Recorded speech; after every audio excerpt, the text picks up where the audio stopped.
अस्सलामुअलैकुम and a very warm welcome. You are watching good morning public with me और आप सब मुझे कहते हैं Suhab Afzal. Happy Monday from my side. Is the first working day of the week और weekend पर और पिछले वीक के सारे कलर्स इकट्ठे करके बहुत सारे फ्लेवर्स और टॉपिक और इश्यूज के साथ हम हाजिर हैं आपकी स्क्रीन पर। एक बार फिर से आप सबको गुड मॉर्निंग पब्लिक की पूरी टीम की तरफ से सुबह बखैर। चलते हैं फौरी तौर पर इस्लामाबाद, बाकी सारी चिट चैट आपसे बाद में करेंगे। अस्सलाम वालेकुम हरमीत, कैसे हैं आप? Good morning from Lahore studio. जी वालेकुम सलाम, सत श्री अकाल, गुड मॉर्निंग।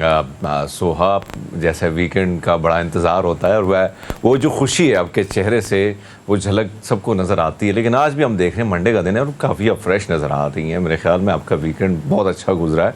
मैं अपने वीकेंड की बात करूँ तो रेस्ट मिला ही नहीं, टाइम मिला ही नहीं और इतना ज़्यादा काम। लेकिन आपको पता है, आपकी एक बात बिल्कुल ठीक है। आपकी एक बात से मैंने एक और बात आज अपने व्यूअर्स को बतानी है, वो ये कि जिस रूटीन में हम होते हैं ना, हमारी बड़ी कोशिश होती है कि इस रूटीन से ज़रा निकलें, कुछ और काम करें। लेकिन आपने कभी इस चीज़ को फील किया कि इस रूटीन से हम ज़रा सा बाहर निकलते हैं और हमें याद आना शुरू हो जाती है इस रूटीन की। मतलब मसरूफ़ ज़िंदगी अल्लाह की बहुत बड़ी नेमत है। इस चीज़ को रियलाइज़ करें कि हरमीत पाजी अगर बिजी है वीकेंड पे और अगर मैंने मसरूफ़ तरीन वीकेंड गुजारा है तो इसका मतलब है कि खाली दिमाग तो वैसे शैतान का घर होता है ना। पता नहीं आप कितनी सारी चीज़ों से बच जाते हैं। तो जिसकी जो रूटीन चल रही है ना, अगर उस रूटीन से हम निकलने की कोशिश करें और रेस्ट ले लें तो मेरे ख्याल से 2 से 3 दिन रेस्ट के बाद हमें शदीद याद आना शुरू हो जाती है इस चीज़ की कि हमने फौरी तौर पर back to the routine, back to the life, back to the work वाली सिचुएशन जो है वो हमने करनी है। ऑल्दो इस सिचुएशन में हम अब बात करेंगे अपने आज के सिनेरियो की। लेकिन हरमीत पाजी, इस्लामाबाद की क्या सूरत हाल है? आपको पता है खान साहब इस्लामाबाद आ रहे हैं, क्या सिचुएशन है इस हवाले से? अच्छा, बिल्कुल आपने दुरुस्त फरमाया खान साहब के हवाले से। और खान साहब का जो कहना भी ये है कि 80% चांसेस ये कि मुझे गिरफ़्तार कर लिया जाएगा। और अगर हम देखें जिस तरह कारकुनान हम देखते थे, जिस किस्म से एक्टिव होते थे और फिर हम ये देखते थे कि ज़मान पार के आसपास के जो विजुअल हमारे सामने आते, तो अब हमें कहीं ना कहीं खिलाड़ी जितने भी हैं वो हमें गायब ही नज़र आते हैं मंजर आम से। और इसी तरह आपने देखा कि ट्विटर पे शायद वो हमें उसी तरह एक्टिव नज़र आ रहे थे, उसी तरह टॉप ट्रेंड पे ही तहरीक इंसाफ या उनका जो बयानिया है वो सारी चीज़ें चल रही हैं। लेकिन मैदान में हमें उसी तरह पाकिस्तान तहरीक इंसाफ के कारकुनान नज़र नहीं आते। और उससे पहले आपने जो देखा 9 मई का जो सानहा पेश आया और उसके बाद फिर बहुत सारी गिरफ्तारियां जो हैं वो हो रही हैं। एक तरफ तो मैं थोड़ा सा चाहता हूं कि हम हमेशा ये बात करते हैं कि जो लोग मुलविस थे वाकई में उनकी गिरफ्तारी भी होनी चाहिए और उनको सख्त सजाएं भी होनी चाहिए। लेकिन एक और चीज़ जो हुकूमत की जानिब से की जा रही है वो अच्छी नहीं है सुहा। अगर हम देखें कोई दही लेने गया है, कोई अपना काम करने, कोई उस राह से गुजरने गया है। अब ये देखें कि हमारे मीडिया के कुछ DSNGs और कुछ साफ़ी जो है, कुछ कैमरामैन वहाँ पे कवरेज के लिए पहुँचे हैं। तो हुकूमत की जानिब से ट्रेस उन लोगों को किस तरह किया जा रहा है मोबाइल नंबर से कि मोबाइल की लोकेशन आपकी कौन सी थी, तो उसमें आप अंदाज़ा लगा लें कि बहुत सारे लोगों के आसपास या रिहायशी है या वो गाड़ी से कहीं जा रहा है या वो वहाँ पे सारा कुछ देख रहा है। अब जो विजुअल हमारे सामने, जो वीडियो सामने आ रही हैं, उसमें हमने ये भी देखा है कि कुछ ऐसे लोग जो हैं जब इस किस्म की सूरत हाल होती है तो हम खुद भी गाड़ी खड़ी कर लेते हैं, खुद भी वहाँ पर जाके खड़े हो जाते हैं कि भैया यहाँ पर हो क्या रहा है। तो इस सिचुएशन में हम देख रहे हैं कि हुकूमत की जानिब से क्रैक डाउन किया जा रहा है। ना ख़वातीन को देखा जा रहा है, ना बच्चों को देखा जा रहा है, ना बुजुर्गों को देखा जा रहा है। और 780A के तहत इंसदाद दहशत गर्दी के तहत आप बच्चों को दहशतगर्द बना रहे हैं। तो मेरे ख्याल में कम से कम शफाफ जो है तहकीकात होनी चाहिए। और जो मुलविस हैं, मैं तो ये कहता हूँ कि अगर हम दुश्मन के बच्चों को पढ़ाने का दर्स दुनिया को देते हैं तो ये तो अपने बच्चे हैं, अपने और हरमीत, मैं आपकी बात को सेकंड करूंगी यहाँ पे कि अगर हमारे पास तहकीकात की बात करें तो शफाफ तहकीकात के पेश नज़र जो तस्वीर जारी की गई थी, अगर आपके पास प्रूफ मौजूद है और हुकूमत के पास इस चीज़ की क्लैरिटी है कि हमारे पास तमाम तर फुटेजेस मौजूद हैं, तो उसके पेश नज़र ही वो तहकीकात को शफाफ बनाकर ही उन लोगों को पकड़ा जाएगी। जो पकड़ धकड़ का सिलसिला जारी है, इस पर हम भी चाहते हैं कि क्लियर स्टैंस जो है वो गवर्नमेंट का सामने आना चाहिए। बट ऑल तो अगर पाकिस्तान तहरीक इंसाफ की बात करें तो प्रोग्राम में आगे बढ़ने से पहले इस चीज़ को भी कोट कर लेते हैं कि बहुत सारे ऐसे एक्टिव रहनुमा जो कि पाकिस्तान तहरीक इंसाफ से इनका ताल्लुक है, वो अब आहिस्ता आहिस्ता तहरीक इंसाफ को खैराबाद कह रहे हैं। अगर कराची के सदर आफ्ताब साहब की बात की जाए तो आपको पता है उन्होंने ना सिर्फ पार्टी छोड़ने बल्कि सियासत ही छोड़ने का ऐलान कर दिया है।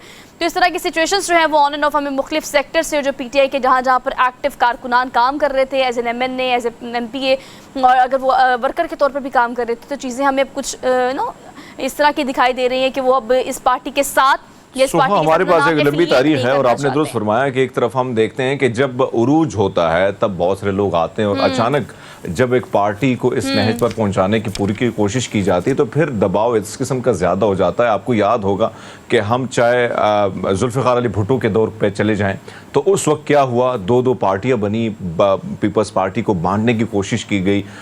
इसी तरह फिर हमने देखा कि जब जिन्नजू साहब जो हैं उसको साइड लाइन पे किया, नवाज शरीफ साहब जब मकबूल लीडर के तौर उभर आए तो फिर क्या हुआ, काफ लीग बनी, पैट्रियाट बनी।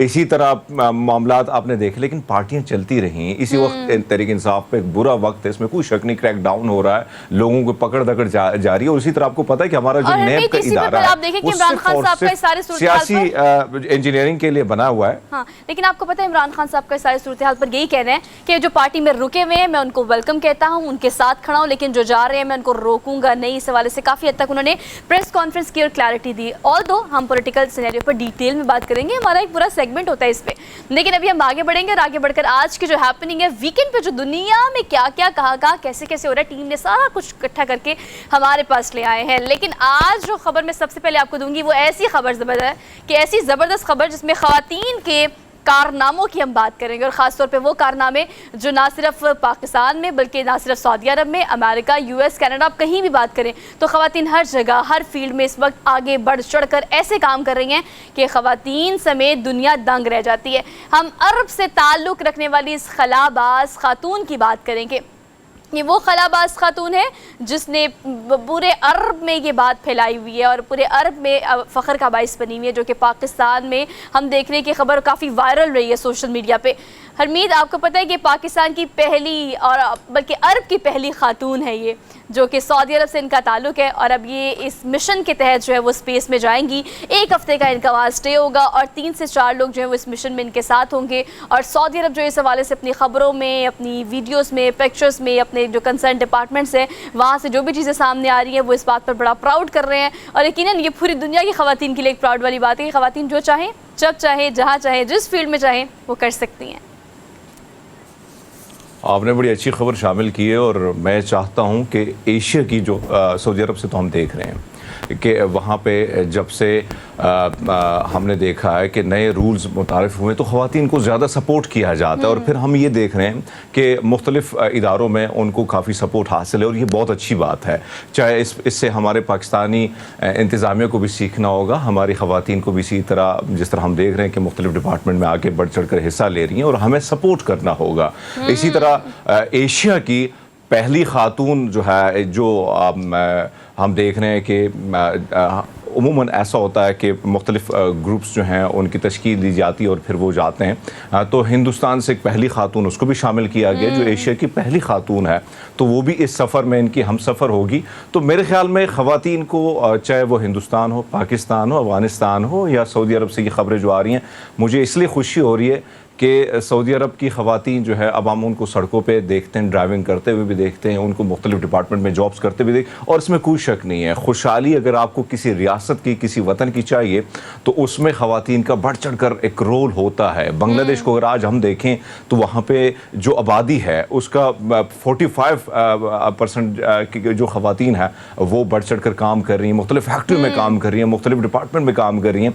तो अगर हम पाकिस्तान की मैं बात करूँ तो यहाँ पर भी सपोर्ट, क्योंकि आज की जिस किस्म की सिचुएशन है, हर घर के दूसरे घर के जो हालात हैं वो इंतहाई मुख्तलिफ होते हैं, और मैं समझता हूँ कि ये दोनों, चाहे वो मियाँ बीवी हो या बहन हो, बेटी हो, ये घर के जो मामलात हैं, घर को खुशहाल बनाने के लिए इनका भरपूर रोल होना चाहिए, चाहे वो मुआशी हो या घर के अंदरूनी मामलात। तो मैं समझता हूँ कि हर सतह पर हम सबको इनको सपोर्ट करना चाहिए, और ये बहुत अच्छी बात है। हमें इन दोनों बहनों को हम अपनी तरफ से खिराज तस्लीम पेश करते हैं। इस बात को सेकंड भी करें कि ख़वातीन जो है ये बात समझने की ख़वातीन की है कि ख़ान उनका ताल्लुक़ कहीं से भी है, किसी भी मुल्क से है, किसी भी धर्म से है, आप चाहें तो जो आप चाहती हैं वो आप कर सकती हैं। हमने आपसे बात की इस हवाले से कि पूरी दुनिया में क्या क्या हो रहा है, लेकिन डेली डोज जो है वो हमने बिल्कुल अपने प्रोग्राम में शामिल करनी है, लेकिन हमने छोटी सी क्विक ब्रेक लेनी है। ब्रेक के बाद हम वापस आएंगे, डेली डोज की एक डिटेल से सेगमेंट करेंगे और आपको इंटरेस्टिंग खबरें सुनाएंगे। Keep watching good morning public.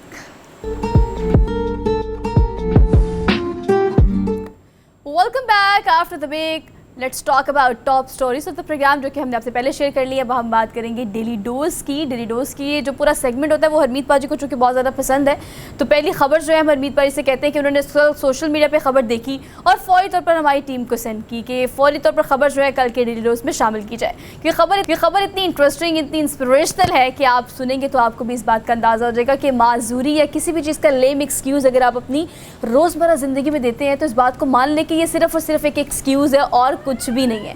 मतलब पहली खबर ये है कि दोनों टांगों से माजूर वो शख्स जिसने माउंट एवरेस्ट, जो कि दुनिया की सबसे बुलंद तरीन चोटी है, उसको सर कर लिया है। और आपको अगर इनकी हम पिछली स्टोरी बताएं तो आपको पता चूँकि ये अमरीकी फ़ौज के एक सिपाही हैं और अफ़गानिस्तान में अपनी खिदमत सर अंजाम देते हुए हरमीत पाजी इनकी दोनों टांगें जो है वो उससे महरूम हो गए थे, मतलब माजूर हो गए थे। लेकिन आप उनका हौसला चेक करें, मसनूई टांगों के साथ माउंट एवरेस्ट सर कर लिया उन्होंने। कमाल कर दिया। आप देखें ना कि मैं अगर हम अफगानिस्तान की उस लड़ाई की जंग की बात करें तो बहुत सारे हमारे सामने बहुत सारी डॉक्यूमेंट्रीज आती हैं, या मैं यहाँ अपनी पाक फ़ौज की बात करूँ तो जिन जिन इलाकों में ऑपरेशन हुए हैं, और मैंने ख़ुद क्योंकि कुछ बिफोर 2 इयर्स मुझे याद है कि कुछ इंटरव्यूज़ मैंने किए थे, तो उसमें मैंने ऐसे जवान देखे थे कि जिनका हौसला, क्योंकि मैंने ऐसे भी देखे कि दोनों टांगें उनकी नहीं थी लेकिन हौसला बुलंद था। लेकिन इनको देख के यकीन करें कि इतनी बड़ी बुलंद बाला पहाड़ जिसको अबूर करने के लिए बड़ी मेहनत करनी पड़ती है और बड़ी ट्रेनिंग की ज़रूरत होती है, लेकिन उसके बावजूद इन्हें हिम्मत नहीं आ रही और इन्होंने वो सर किया। सो यकीनन एक बहुत बढ़िया, एक अच्छी खबर ये थी। और आपने दुरुस्त एक और चीज़ जो आपने शुरुआत में की बताया था, बल्कि आपने नाज़रीन को मुखातिब करके बताया था कि बहुत सारे हीले बहाने हम बनाते हैं कि भैया ये नहीं है वो नहीं है, लेकिन आप ये देखें कि आप इन सारी चीज़ों से महरूम भी हैं लेकिन फिर भी आप हिम्मत नहीं हारते। तो मेरे ख्याल में उन सब के लिए बहुत सारे मोटिवेशनल स्पीकर को हम सुनते हैं, देखते हैं, लेकिन मेरे ख्याल में इससे और बड़ी बात क्या हो सकती है कि आपको लाइव वो मोटिवेट कर रहा है कि भैया अगर आप में हिम्मत है और आप में हौसला है तो आप बहुत कुछ कर सकते हैं। तो अलर्ट हो जाए वो तमाम लोग जिनके दोनों हाथ पूरे हैं, पाँव पूरे हैं, वो देख सकते हैं, सुन सकते हैं, काम कर सकते हैं, लेकिन उसके बावजूद भी एक एक्सक्यूज़ देते हैं कि अपॉर्चुनिटीज़ नहीं है, मौका नहीं मिला। भाई मौका पैदा करना पड़ता है। ख़ासतौर पर मुझे तो हरमीत पाजी ऐसा लगता है कि जब आपको मौका या अपॉर्चुनिटी नहीं मिलती तो आप कुछ अनोखा और मुनफरिद करते हो तो आप ट्रेंड सेटर बन जाते हो। तो जहाँ पर आपको मौका नहीं मिल रहा वहाँ मौका पैदा करें। आज सुबह अपनी इस थॉट के साथ अपने दिन का आगाज़ करें और आपका बेहतरीन दिन गुजरेगा। अगली खबर पर चलते हैं, फौरी तौर पर स्विच करते हैं अगली खबर पर। अगली खबर जो है पेट लवर्स के लिए है। तमाम पेट लवर्स जो है वो एक्टिव हो जाए, क्योंकि खबर सुनने के बाद तमाम जो पेट लवर्स है उनको पता चलेगा यस हमारे पेट की ये ऑब्सेशन है, हमारे पेट की वो ऑब्सेशन है, या हमारे पेट को ये फोबिया है, हमारे पेट को वो फोबिया है। मैं आपको ये रियो की एक खबर सुनाने लगी हूँ। रियो जो है ये एक बिल्ले का नाम है जो कि देखने में बहुत खूबसूरत है। वो देखिए छोटा सा प्यारा सा वाइट कलर का बिल्ला। अच्छा, अब रियो की स्टोरी ये कि रियो जो है ना वो शुरू से पेट नहीं था। सड़क पर, अगर आपको पता है ये ऐसी स्टोरी जो है बाज़ुकात हमने अक्सर किताबों में सुनी है या हमने इसको ड्रामेटाइज किया है। आपको एक बिल्ला कहीं सड़क से मिल जाए, हरमीत पाजी वो ज़ख्मी हो, ऑब्वियसली रहमदिली जानवरों को लेके बहुत सारे लोगों के दिलों में आ जाती है। अब ये रियो की स्टोरी दरअसल ये है कि रियो को ज़ख्मी हालत पर सड़क पर देखा और वहाँ पर से किसी फैमिली ने उठा लिया, उसको ट्रीटमेंट दिया, उसको हॉस्पिटलाइज किया, उसको अच्छा पाला पोसा बड़ा किया और अब ये गबरू जवान हो गया है बिल्ला। लेकिन आपको पता है इसका ऑब्सेशन क्या है? ये जो पहली फुटेज हम आपको दिखा रहे थे ना, मैं आपको दरअसल खबर का क्रक्स ये है कि अब इसका ऑब्सेशन ये कि इसकी फेवरेट हॉबी क्या है, हॉबी कह ले, ऑब्सेशन कह ले। ये जब दरवाज़ा खुला मिलता है ना इसको हरमीत पाजी, घर से बाहर चला जाता है और खाली घर से बाहर नहीं जाता। पता नहीं कौन से ऐसे नेबर्स हैं या कौन से गली मोहल्ले के ऐसे घर है, वहाँ सर एक कपड़ा उठा कर ले आता है। वो स्कार्फ हो सकता है, वो ट्राउज़र हो सकता है, वो शर्ट हो सकती है, वो कुछ भी हो सकता है। आई डोंट नो कि इस रियो को क्या ऑब्सेशन है कि रोज़ाना की बुनियाद पर एक कपड़ा रात को किसी के घर से उठा के ले आता है। तो आप देखिए ये चोरी अच्छी बात तो नहीं है। और आप देखें, आप अंदाज़ा लगा लें कि रियो ने कमाल के कलर्स जो हैं, और कलर्स भी बड़े मुख्तलिफ किस्म के उसने ढूंढ के निकाले हैं। आप ये अंदाज़ा लगा लें कि वो जिस घर पे अटैक करने जाता है तो वो सोच समझ कर जाता है कि भैया ये कलर मेरे पास हैं तो ये नहीं, अब दूसरे वाला रंग जो है लेके आना है। लेकिन आपने दुरुस्त फरमाया कि इस किस्म के एक तो पेट्स लवर जो हैं वो ज़्यादा इसी तरह उनकी जिस तरह यानी जिस तरह ख्याल रखा जाता है, फिर उसी तरह बाकायदा बच्चों की तरह ख्याल रखा जाता है। और मैंने बहुत सारे ऐसे लोगों को देखा है जो मुख्तलिफ पार्क्स में या हमारे जानने वाले बहुत सारे ऐसे लोग, तो रियो की स्टोरी बड़ी मुनफरिद सी है, बड़ी मज़े की भी है कि एक आम सा बिल्ला फिर आपने उठाया, जख्मी हालत थे, उसके आपने इतनी प्रॉपर ट्रेनिंग कराई। लेकिन हाँ, ये ट्रेनिंग जो है ना, ये खतरनाक सी है कि बहुत जगह पे बैठता नहीं, किसी न किसी के दुपट्टा, किसी की शाल लेके आ जाता है। मुझे लगता है कि आपके ना जिस फैमिली में ये रियो पेट है ना, उनको ये डायग्नोस करना चाहिए कि मेरे ख्याल से ऑब्वियसली घर में ये उसको बहुत प्यार से रखा जाता है ना। आप देखिए, लैपटॉप हो, टैब हो, मोबाइल फ़ोन हो, गैजेट से बड़ा फ्रेंडली है ये, दूसरा उसको इतने प्यार से रखते हैं। तो मेरे ख्याल से जो घर में सबसे ज़्यादा करीब है ना इस बिल्ले के, उसको या तो शर्ट्स का, कपड़ों का बहुत ज़्यादा शौक होगा, बिकॉज मुझे लगता है पेट का और इंसानों का ये जो आपस में रिलेशन होता है ये बहुत स्ट्रांग होता है। पेट्स को पता होता है कि हमारे जो भी हमें पालने वाले हैं उनको क्या पसंद है,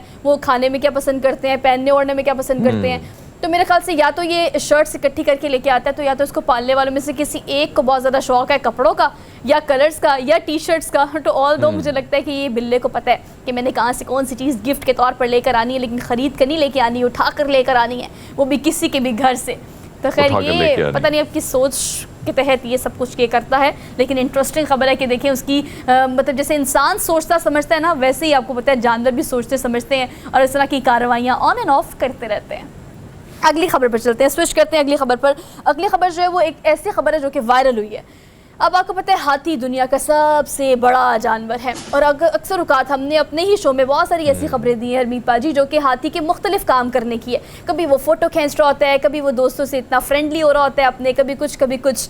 लेकिन आपने कभी किसी हाथी को पेंटिंग करते हुए देखा है? नहीं देखा होगा, हम आपको दिखा रहे हैं। Just look at the screen, जिस पर आपको पता है इतनी नफासत से अपने आप को स्केच कर रहा है ये हाथी कि मैं भी देखकर हैरान हो गई हूँ। ये वीडियो इससे पहले मैंने नहीं देखी थी हरमीत पाजी। जो 1 करोड़ से ज़ायद लोग जो है वो इस वीडियो को ट्विटर पर अब तक देख चुके हैं, लेकिन आपने हाथियों को और हथनियों को बहुत कुछ करते हुए देखा होगा, पेंटिंग करते हुए नहीं देखा होगा। और देखिए हरमीत पाजी, बिल्कुल आपने दुरुस्त फरमाया कि बेतहाशा इस किस्म की वीडियो हमारे सामने आती हैं। पूरा आर्टिस्ट है ये, हाथियों का आर्टिस्ट है भाई। इसने कहा कि भैया बहुत हो गया, आसपास जो है मंडलाने से बेटर है कि मैं मुनफरिद कर लूँ और मैं आर्टिस्ट बन जाता हूँ। आपने दुरुस्त फरमाया।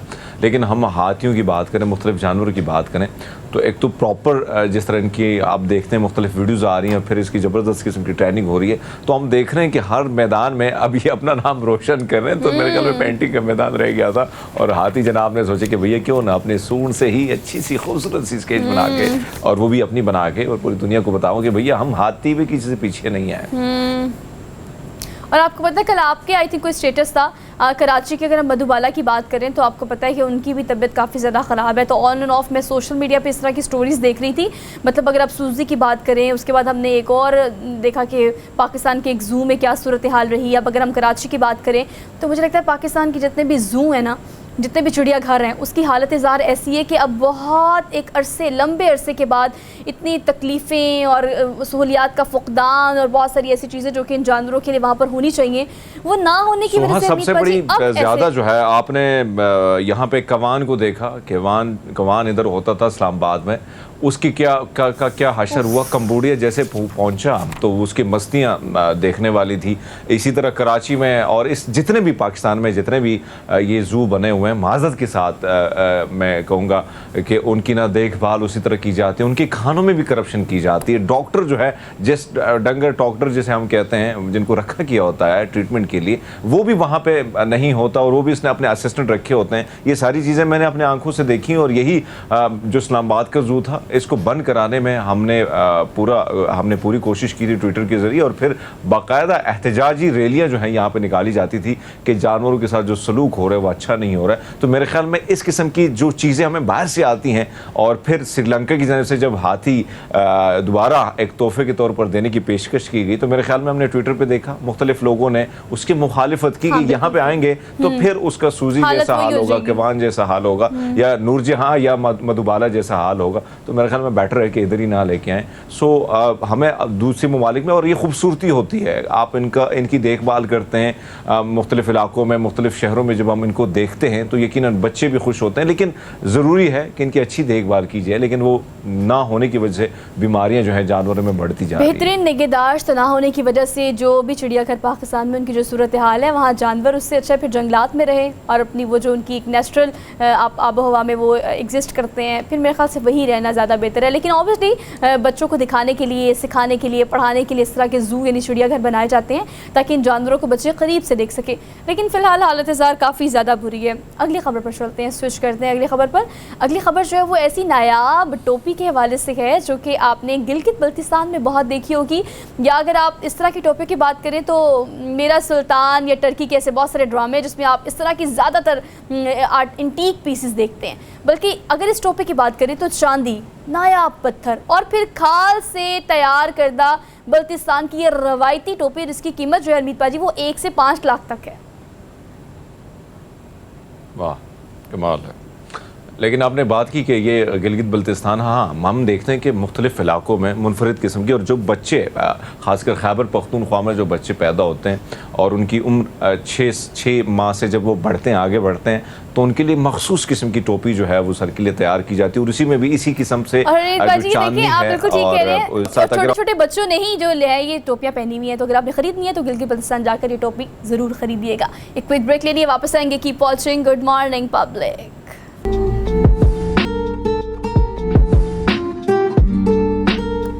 Welcome back after the break. So basically we are in the second hour of the show, और इस पूरे सेगमेंट में, इस पूरे घंटे में हमने कुछ टेक्निकल चीज़ों पर बात करनी है।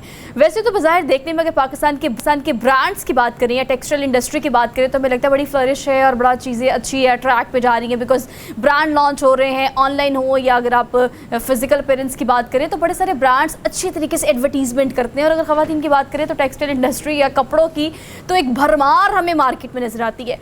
लेकिन टेक्निकल पॉइंट ये है कि अगर कपास की काश्तकार और पैदावार की बात की जाए तो पाकिस्तान 5वां बड़ा मुल्क है पूरी दुनिया में जो कि कपास की पैदावार और काश्तकार में उनका नंबर फहरिस्त में 5वां है।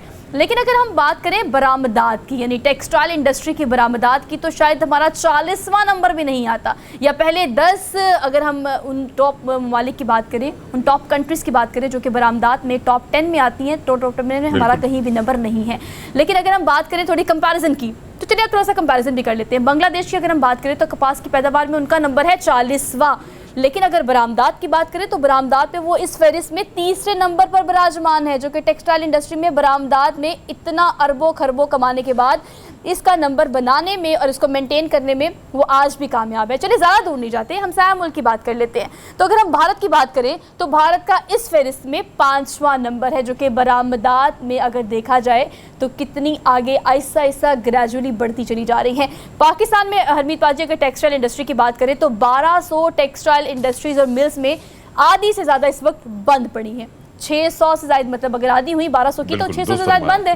तो इस सारी सूरत हाल पर हम डिटेल में बात कर लेते हैं। बहुत सारे हमारे पास इस टॉपिक को लेकर सवाल है। हमारे साथ कामरान अरशद साहब मौजूद हैं, वाइस चेयरमैन एप्टमा है, इनको आज के प्रोग्राम में खुशामदीद कहते हैं। अस्सलाम वालेकुम सर।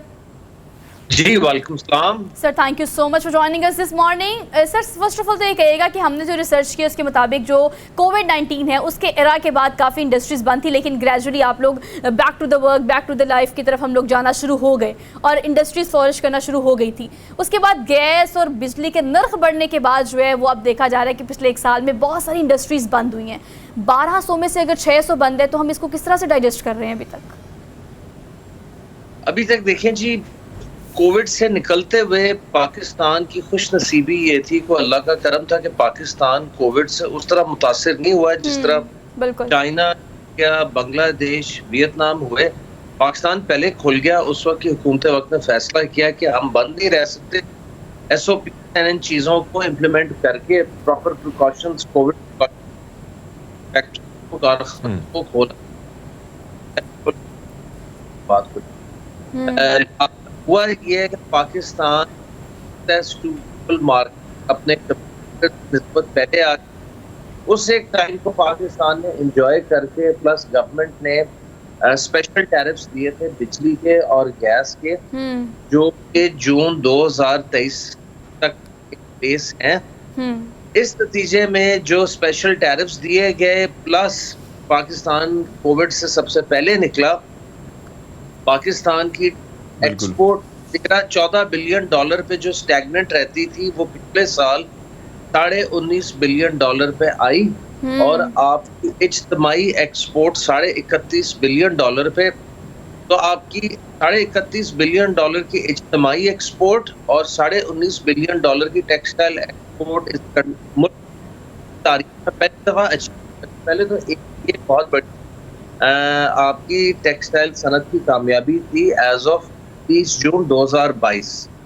अब हम 30 जून 2022 से आगे आते हैं तो उसके बाद गवर्नमेंट ने अभी हाल ही में हमारा जो बिजली का सब्सिडाइज टैरिफ था या रीजनली कम्पिटिटिव एनर्जी टैरिफ था उसको गवर्नमेंट ने खत्म कर दिया और अब हमारे गैस का टैरिफ भी इज नो लॉन्गर जो हमें दिया गया था। तो लिहाजा अगर गवर्नमेंट स्पेशल टैरिफ्स या regionally competitive tariffs in line with India, Bangladesh, China, Vietnam आपको नहीं देता तो आप कैसे एक्सपोर्ट करेंगे? फिर आपकी एक्सपोर्ट बढ़ नहीं सकती, आप अपनी महंगाई को एक्सपोर्ट नहीं कर सकते, आप अपनी इन्फ्लेशन को एक्सपोर्ट नहीं कर सकते। आप उस लोकल लॉ ने लोकल सलवार कमीज बना के इधर आप अपनी लोकल मार्केट चला सकते, वैसे मार्केट आप एक्सपोर्ट नहीं कर सकते।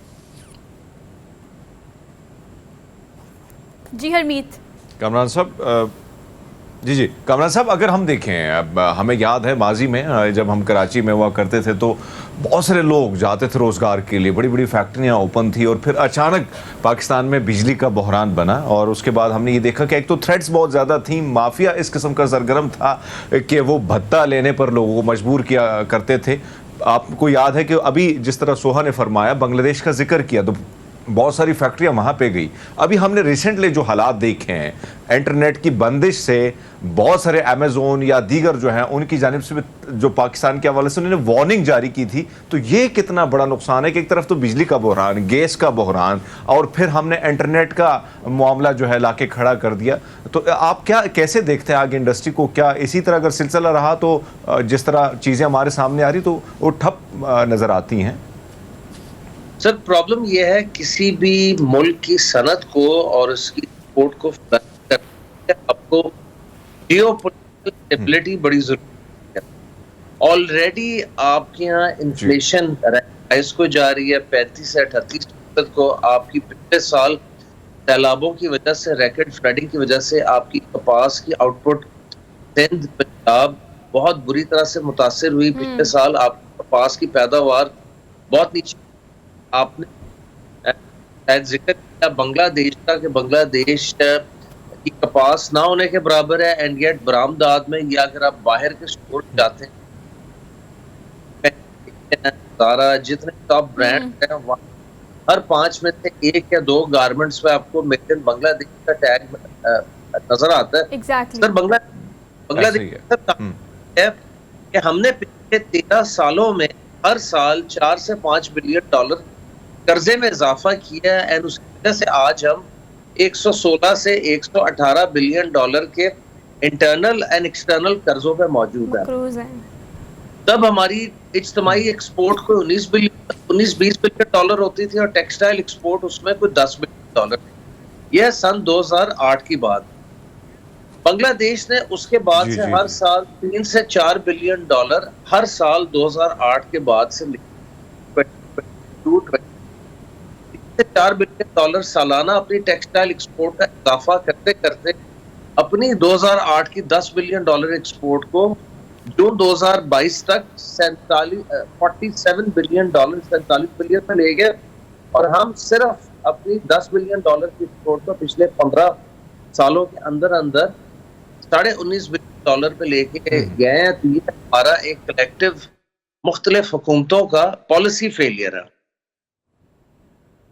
ठीक है कामरान साहब, इस चीज को भी एड्रेस कीजिएगा। कामरान साहब, आपको याद है कि एक तरफा जो जब हमें याद है 2021-22 का जो आपने जिक्र किया, कोरोना के बाद हमने ये देखा कि फैसलाबाद में, बल्कि हमारी स्क्रीन पर बहुत सारे ऐसे लोगों को हमने, आपकी बरादरी के लोगों को हमने यहाँ पे मदऊ किया और हमने ये देखा कि एक तो जिस किस्म से डिमांड बाहर दुनिया से आ रही थी, तो यहाँ पे इनके पास यानी जो हम देख रहे हैं तो रोज़गार की शरह भी बढ़ चुकी थी, इंडस्ट्री टॉप पे जा रही थी, 60% ग्रोथ था। ये हमारे सामने उनकी गुफ्तगू जो हमने आवाम के सामने रखी थी, लेकिन अचानक ये जो गिरावट आई है, आप नहीं समझते कि जो ताजिर बरादरी है, अभी परसों मेरी बात हो रही थी एक ताजिर से, तो उनका कहना यह था कि मेरी अपनी जितनी भी इन्वेस्टमेंट थी, अब मैं यहां से बोरिया बिस्तर बांध के किसी और मुल्क की तरफ जा रहा हूं। तो आप नहीं समझते कि गैर यकीनी सूरत हाल है, कहीं ना कहीं गवर्नमेंट को स्टेप लेना होगा, कोई इनका भरोसा दोबारा कायम करना होगा?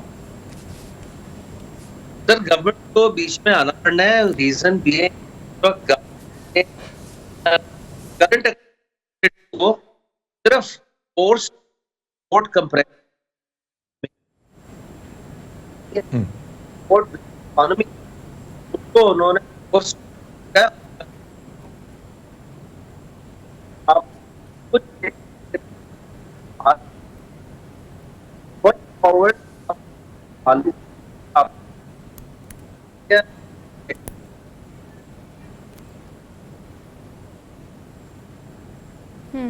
कामरान साहब आप बिल्कुल ठीक कह रहे हैं, आपकी आवाज़ का थोड़ा सा इशू है, उसको हम सॉर्ट आउट करते हैं। लेकिन हरमीत, जो कामरान साहब जिस बात को एड्रेस कर रहे थे ना, वो बेसिकली यही कहना चाह रहे थे कि सारी सूरत हाल में हुकूमत को अंदर आना ही पड़ेगा। क्योंकि देखिए, अगर जो एग्जांपल मैंने दी है, अगर आप भारत की बात कर लें या बांग्लादेश की बात करें, आप किसी दूसरे XYZ कंट्री की बात कर लें, हरमीत, इम्पोर्ट एक्सपोर्ट की जो पॉलिसीज़ हैं, या अगर मौजूदा अगर हम सूरत हाल की बात करें, आने वाला जो टैक्स है और आने वाला जो बजट है, उसमें मैं कल ही पढ़ रही थी कि जितने टैक्स लगाने की बातचीत की जा रही है, वो सेल्स टैक्स हो, विद होल्डिंग टैक्स हो या XYZ, जो अभी तक पेशेंट को या टैक्स को लेके और आपके आने वाले बजट को लेके की जा रही है, उसमें ताजर बरादरी एक बार फिर से ज़्यादा कंप्रेस होने के खतरात से राहक है। और अगर देखा जाए तो हमने अगर आपने हिंदुस्तान और बांग्लादेश की बात की है और आप कर रही हैं, और हम इसलिए कर रहे हैं कि वहाँ से ये वो ममालिक हैं जो 50 साल पहले एक हमसे आज़ाद हुआ, दूसरा हमारे साथ ही आज़ाद हुआ, एक दिन बाद में आज़ाद हुआ। लेकिन हमने ये देखा है कि बाहर जितने भी ताजिर हैं उनको राग़िब करना, मुल्क की तरफ इन्वेस्टर को राग़िब करना, हम देखते हैं कि उनकी ज़बरदस्त किस्म की पॉलिसियाँ बनी हैं। मुझे याद है कि मैं पार्लियामान में मेरी एक ताजिर से मुलाकात हुई और वो बाहर से आए हुए थे और एक खातून के साथ थी जो पाकिस्तान में इन्वेस्टमेंट करना चाहते थे।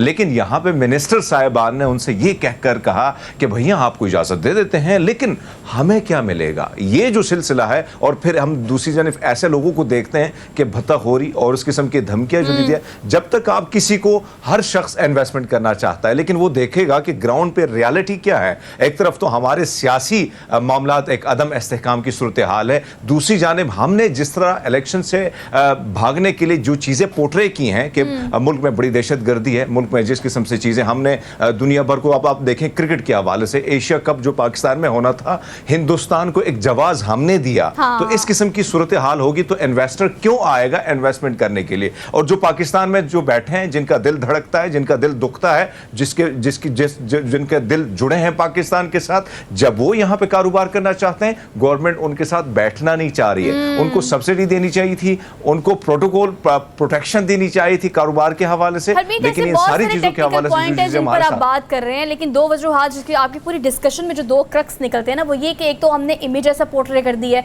हमारी पॉलिटिकल और हमारी इकोनॉमिकल जो सिचुएशन है उससे पूरी दुनिया में जो इमेज आ रहा है उसको पता नहीं कितने साल लगेंगे रिवर्स करने में। ऑल दो कामरान साहब ने कनेक्ट किया दोबारा से हमारे साथ, इस हवाले से हम उनसे भी जान लेते हैं। कामरान साहब, इस चीज़ को भी एड्रेस कीजिएगा कि अगर आने वाले हम बजट की बात करें, टैक्स की बात करें, विद होल्डिंग टैक्स और बहुत सारी ऐसी चीज़ें जो कि पॉलिसीज़ के ज़ुमरे में आती हैं, अगर हम इंपोर्ट एक्सपोर्ट की बात करें तो अगर कपास की पैदावार काश्तकार में दुनिया का 5वां बड़ा मुल्क है हमारा मुल्क, और हमने इसको बहुत फ्लॉरिश भी किया, ऑन एंड ऑफ हमने चीज़ों को देखा बहुत ऊपर जाते हुए। अब आपको क्या लगता है कि पॉलिसीज़ भी इसके रास्ते में एक आड़ हो सकती हैं कि पॉलिसीज़ इस तरह की है कि वो यूज़र फ्रेंडली नहीं है या ताजिर बरादरी उस पर कन्विंस नहीं होती, या टैक्स की अगर हम बात करें, इस पर आप किस तरह से बात करते हैं? देखिए, हम सिर्फ ये कहते हैं कि आप हमें बिजली और गैस, जो दो मेन आपके एनर्जी इनपुट्स हैं, हमें उनके वो मैचिंग नर्ख दें जो बांग्लादेश में नंबर 1। नंबर 2, हम समझ सकते हैं कि गवर्नमेंट इस वक्त कैश स्ट्रैप्ड है, गवर्नमेंट के पास फिस्कल है, क्योंकि आप IMF के साथ भी मुज़ाकरात में हैं एंड एक बजटरी मसारे में भी हैं, तो गवर्नमेंट का सारा हम ये रिक्वेस्ट करते हैं कि अगर सनत नहीं रहेगी तो आपकी एक्सपोर्ट भी नहीं रहेगी, आपकी सारी चीजें इफेक्ट होंगी। तीसरा, जो इस वक्त काइबर जो आपका इंटरेस्ट रेट है वो 21% पे चला गया है, आपकी एक्चुअल 35 से 33% पे। IMF आपको कह रहा है कि आप 25% तक या 24% तक अपना इंटरेस्ट रेट लेके जाएं।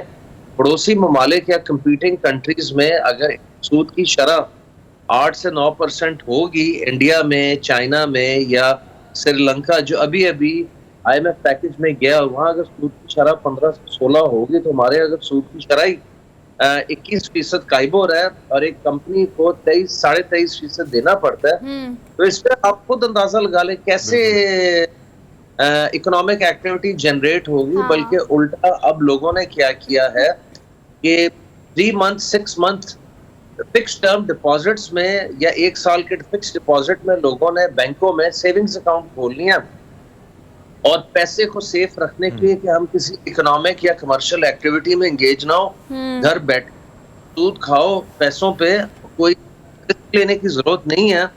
जब घर बैठे आपको 18 से 20-30% अपने डिपॉजिट में मिलेगा, तो कौन किसी कमर्शियल एक्टिविटी में या इकोनॉमिक एक्टिविटी में, इंडस्ट्रियल एक्टिविटी में एंगेज करेगा।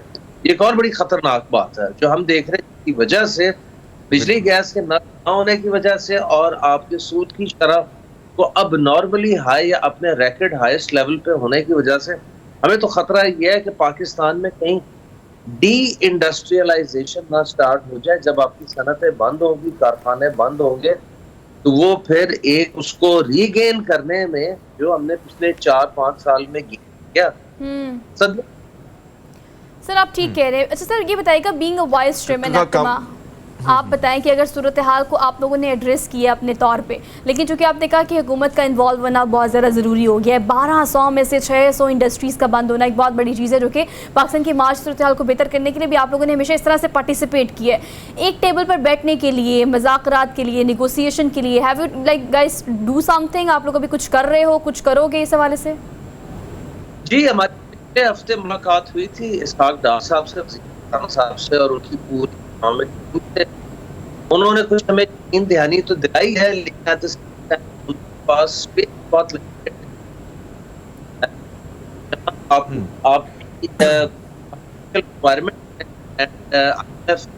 आप उनमें फंस गए हैं एंड गवर्नमेंट के पास फिस्कल स्पेस नहीं है कि वो किसी भी तरीके से इंटरनेट लाए या बिजली और गैस की कंपेटिटिव।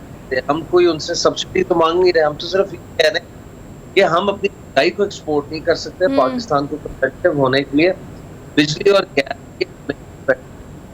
ठीक है Kamran Ashraf, thank you so much thank के रिव्यूज़ का।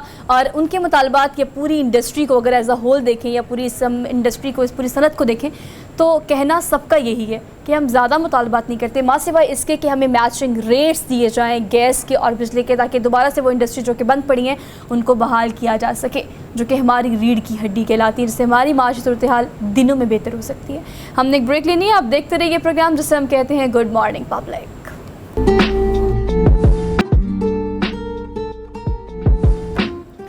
Welcome back after the break. So wait is over now. वो तमाम लोग जो मिशन इम्पॉसिबल के बहुत बड़े फ़ैन हैं, ऑब्वियसली एक के बाद 2 और 2 के बाद 3 हम मुसलसल इस चीज़ का वेट कर रहे होते हैं। Oh my God, full of action, full of thrill. और मैं तो लग रहा था कि अच्छा हम शो में बैठे हुए हैं, हमने वापस जाके आपसे बात भी करनी है। हम तो इतना इंडल्ज हो गए थे उस ट्रेलर में, मुझे अरमीत बाजी की स्माइल देख के इस बात का अंदाज़ा हो रहा है कि वाकई वो एक्शन जो दिखाना चाह रहे थे हम वहाँ थे। मुझे तो वैसे सुहा, मुझे खुद भी ये जो जितनी भी एक्शन मूवीज़ हैं बहुत ज़्यादा पसंद है। जब भी टाइम मिलता है तो मुझे देखना बड़ा अच्छा लगता है। और जिस तरह टॉम क्रूज़ की बात करूं तो मैं तो एक तो इनको देख के बड़े हैरान हो जाता हूं कि इस उम्र में जब इनकी माजी की फिल्में हम देखते हैं और उनके साथ जो हीरोइन बड़ी स्क्रीन पर आया करती थी, आज उनकी तस्वीर जब हमारे सामने आती है और जब इनको हम देखते हैं तो वाकई में कमाल इनकी फिटनेस। और फिर इनके हवाले से बहुत सारी फिल्में, आपको याद होगा माजी में एक फिल्म आई थी, 1 साल कबल भी एक फिल्म इनकी आई थी जिसमें बहुत सारे स्टंट जो है उन्होंने खुद किए थे। उमूमन हम देखते हैं कि जब इस किस्म के स्टंट होते हैं तो उसके लिए स्टंटमैन को रखा जाता है, कोशिश की जाती है, तो और फिर इन सारी चीज़ों को फिल्माना बड़ा मुश्किल होता है। एक आपकी उम्र, लेकिन आप इस उम्र में देखें यकीनन वो उसी तरह हशाश बशाश और उसी तरह नौजवान ही नज़र आते हैं और बड़े फ्रेश इसके साथ लुक के साथ। लेकिन फिल्म का जो ट्रेलर है कमाल का है। अच्छा, और इसमें माजी में भी हमने जितने भी आपको पता है, आपकी बात के साथ मैं एक बात कनेक्ट करना चाहती हूँ, वो ये कि age is just a number. आपको पता है इन लोगों के लिए तो एज एक नंबर है। मतलब हम कितनी को मिसालें देते हैं इस चीज़ की कि इस उम्र में आपके अगर बड़े टैलेंटेड लोगों को देखें और ख़ासतौर पे यंग टैलेंट को देखें तो हमारे पास 2-3 मिसालें। आपको पता है टॉम क्रूज़ की तो हम बहुत बात करें, हम शाहरुख खान को भी इसमें मिस नहीं कर सकते। मतलब पठान में आप उनको देखें कि उसकी इस उम्र में जो ग्रेस निकल कर सामने आई है, ओह माय गॉड, उसको भारत में पसंद किया, पाकिस्तान में पसंद किया, पूरी दुनिया में बहुत पसंद किया। और टॉम क्रूज़ की हम बात करें तो उसकी मूवीज़ मेरे ख्याल से लोग और बच्चे और बड़े और हर एज ग्रुप के लोग सिर्फ इसलिए देखते हैं बिकॉज हर एज ग्रुप के लोगों ने, हर एज ग्रुप में इनको देखा है।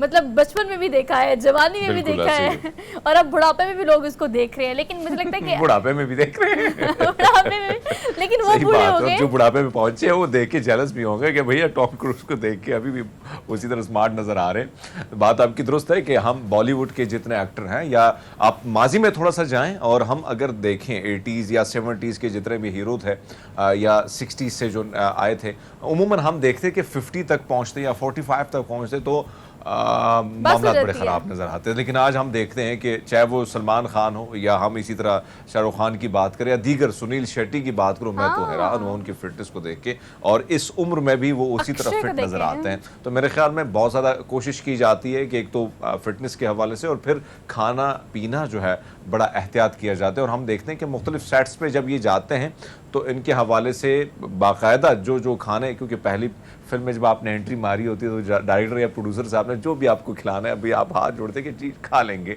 लेकिन जब जब वक्त बदलता है, हालात बदलते हैं और आप कामयाबियों की तरफ बढ़ते हैं तो फिर भाई वो मेन्यू शामिल किया जाता है जो आपकी डिमांड हो। तो मेरे ख्याल में ये भी एक है।